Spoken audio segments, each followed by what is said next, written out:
आयशा उस झोंपड़ी में रहने वाली सबसे खूबसूरत लड़की जो तन्हा हो चुकी थी। आयशा ने एक जंगली बंदर को अपने झोंपड़ी में पनाह दी, उसे बातें की और अपना दोस्त बनाया। पर उस लड़की को क्या पता था जो जंगली बंदर को अपने अपने साथ झोंपड़ी में पनाह दी है, एक रात कुछ ऐसा कर देगा। चंद महीने ही बीते थे कि लड़की के पेट में एक बच्चा पलने लगा। झोंपड़ी के आसपास रहने वाले लोग ताने मारने लगे और उस पर हंसने लगे, पर आयशा के पास कोई जवाब नहीं था जो आसपास के लोगों से बोल सके। वह सिर्फ खामोश थी, इसलिए कि उसने कभी भी किसी इंसान को छुआ तक नहीं था। तो क्या यह वाकई बंदर का बच्चा है या कोई और राज जो आपको जानना चाहिए? जंगल के कोने में बसा एक गांव जो हरियाली से हरा भरा था। वहां की किसान जंगल में ही खेती करते थे और उनका मिट्टी की झोंपड़ी में रहते ही थे। इस गांव के एक सुदूर कोने में एक छोटी सी मिट्टी की झोंपड़ी थी जहां रहती थी आयशा, एक सादगी भरी तन्हा लड़की जिसकी आंखों में अल्लाह की बनाई दुनिया की तारीफ थी, मगर दिल में एक गहरी उदासी का समंदर। आयशा की जिंदगी उसके अमरूद के बाग तक सिमटी थी जो उसके वालिदैन की आखिरी निशानी थी। वो बचपन में ही यतीम हो गई थी जब एक बाढ़ ने उसके मां बाप को उससे छीन लिया। तब से तन्हाई उसकी सबसे पुरानी और वफादार सहेली थी। हर सुबह जब फज्र की अजान रसुलपुर की फिजा में गूंजती, आयशा अपनी नमाज अदा करती और फिर बाग की राह पकड़ती।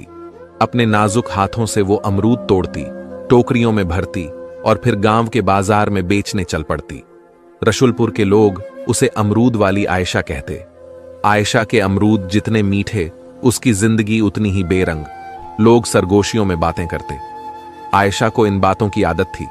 उसने कभी किसी से शिकायत ना की, न सहेलियां थीं, न रिश्तेदार, न कोई दिल बहलाने वाला। बस वो, उसका बाग और रात की खामोशी जब वो तन्हा सजदे में गिरकर अल्लाह से अपने दिल का हाल सुनाती।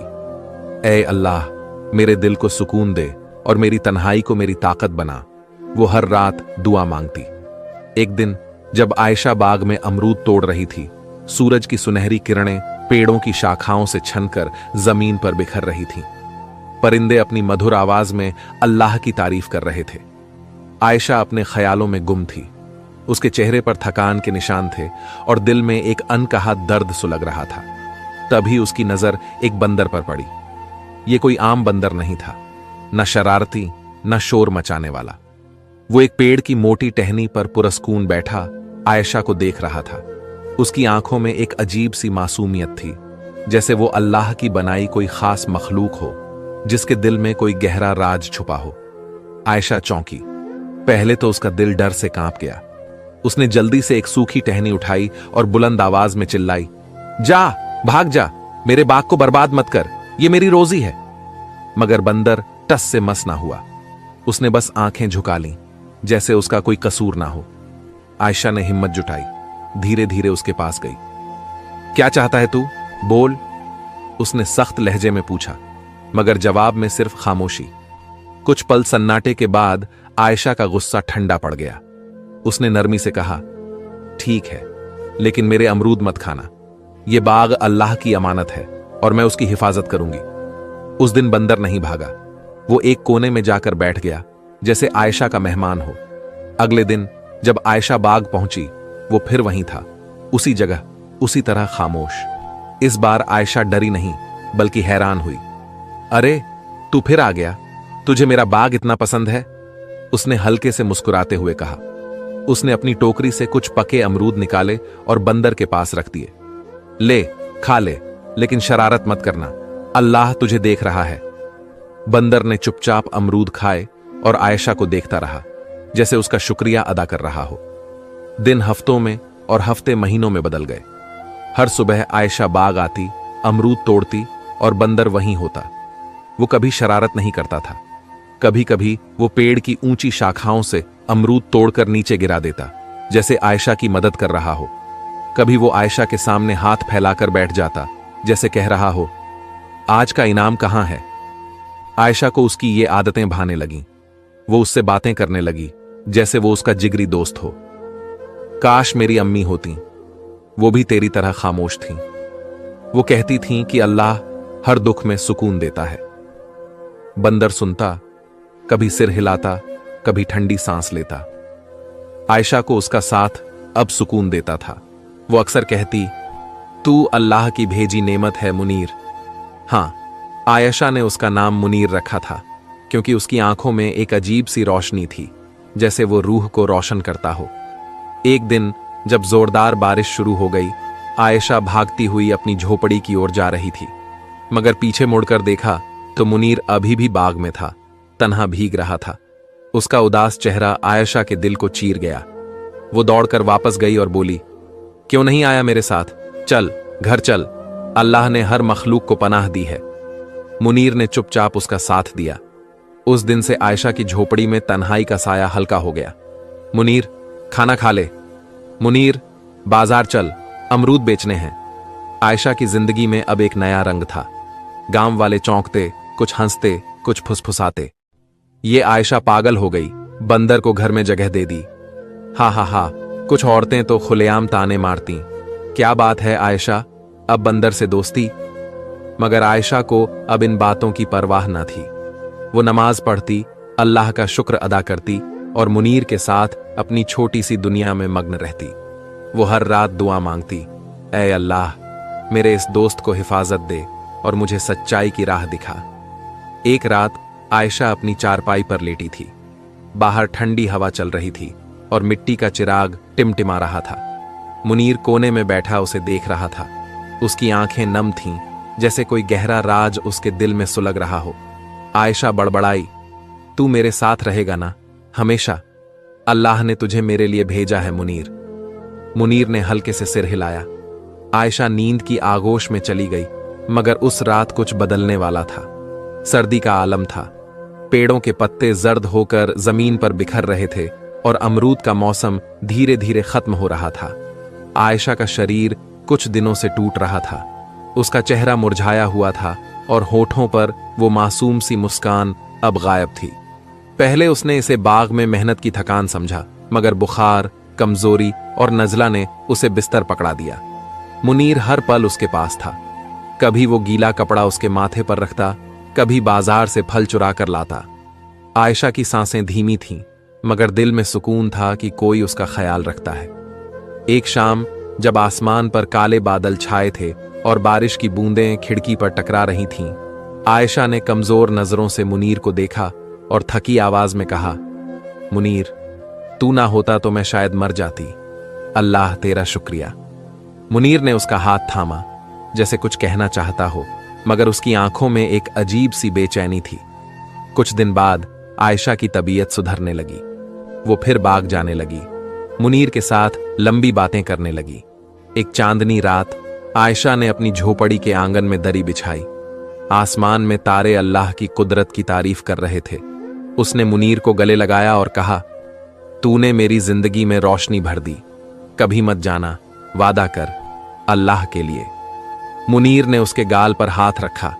उसकी आंखें कुछ और कह रही थीं, जैसे कोई गहरा राज उसकी रूह को बेचैन कर रहा हो। आयशा जल्दी सो गई और उसकी नींद बहुत गहरी थी। रात के आखिरी पहर में जब रसुलपुर में सन्नाटा पसरा था और चिराग की लौ मध्यम हो चुकी थी, मुनीर आयशा के करीब आया। उसकी हरकतें अजीब थीं, इंसानों सी। उसने आयशा की पेशानी पर हाथ रखा और फिर कुछ ऐसा किया जिसका आयशा को सुबह तक एहसास ना हुआ। सुबह आयशा का शरीर थका हुआ था, जैसे उसने रात भर कोई भारी मुसाफत तय की हो। उसने इसे नजरअंदाज किया। मुनीर की मौजूदगी में उसका दिल मुतमिन था और वो अल्लाह का शुक्र अदा करती रही। मगर महीनों बाद उसके शरीर में अजीब बदलाव आने लगे। सुबह की मितली, कमजोरी और सीने में बेचैनी। वो समझ ना पाई कि ये क्या हो रहा है। एक दिन बाजार में अमरूद बेचते वक्त वो अचानक बेहोश हो गई। गांव की एक बूढ़ी दाई बेगम जैनब को बुलाया गया। उसने आयशा की नब्ज देखी, उसकी आंखों में झांका और फिर गहरी सांस लेकर बोली, बेटी, तू मां बनने वाली है। आयशा के कानों में जैसे बम फटा। क्या? मैंने तो कभी किसी को छुआ तक नहीं, ये कैसे हो सकता है? अल्लाह के लिए। बेगम जैनब ने नरमी से कहा, बेटी, अल्लाह की मर्जी वो लिख देती है जो इंसानी अक्ल से परे हो। आयशा घंटों आईने में अपने चेहरे को देखती रही। उसका पेट धीरे धीरे उभरने लगा था, मगर दिल में सवालों का तूफान था। ये बच्चा किसका है? उसने हर किसी पर शक किया, बाजार के ग्राहकों पर, गांव के राहगीरों पर, मगर फिर उसकी नजर मुनीर पर पड़ी। वो अपनी जगह पर चुपचाप बैठा मासूम आंखों से उसे देख रहा था। आयशा का दिल फट गया। क्या तू? उसकी आवाज कांप रही थी। मुनीर ने सिर झुका लिया। आयशा चीख पड़ी, निकल जा मेरे घर से, तूने मुझे धोखा दिया, अल्लाह तुझे माफ ना करे। मुनीर चुपचाप बाहर चला गया, मगर हर रात वो झोपड़ी के दरवाजे पर बैठकर रोता। रसुलपुर के लोगों की नजरें अब बदल चुकी थीं। कुछ हंसते, कुछ ताने मारते। अमरूद वाली का बच्चा, बिना निकाह के, जरूर कोई चक्कर था। कुछ औरतें तो खुलेआम कहती। आयशा ने अपनी इज्जत मिट्टी में मिला दी। आयशा ने घर का दरवाजा बंद कर लिया, मगर ताने दीवारें चीर कर आते। वो रातों को जाग कर रोती, नमाज पढ़ती और अल्लाह से सवाल करती, ऐ मेरे मौला, मैंने क्या गुनाह किया? ये बच्चा किसका है? उसका दिल बार बार मुनीर पर शक करता, मगर उसकी मासूम आंखें उसे बेकसूर बताती। मुनीर अब भी रोज दरवाजे पर आता। वो अब ना उछलता, ना शरारत करता, बस सिर झुकाए खामोश बैठा रहता। आयशा उसे देखती और उसके दिल में तूफान बरपा हो जाता। एक दिन उसने हिम्मत करके दरवाजे पर जाकर पूछा, क्या तूने मेरे साथ वो किया जो नहीं करना चाहिए था? अल्लाह के सामने सच बोल। मुनीर ने कुछ न कहा, बस आंखें बंद कीं और सिर झुका लिया। ये आयशा के लिए काफी था। उसका गुस्सा आतिश फशां बन गया।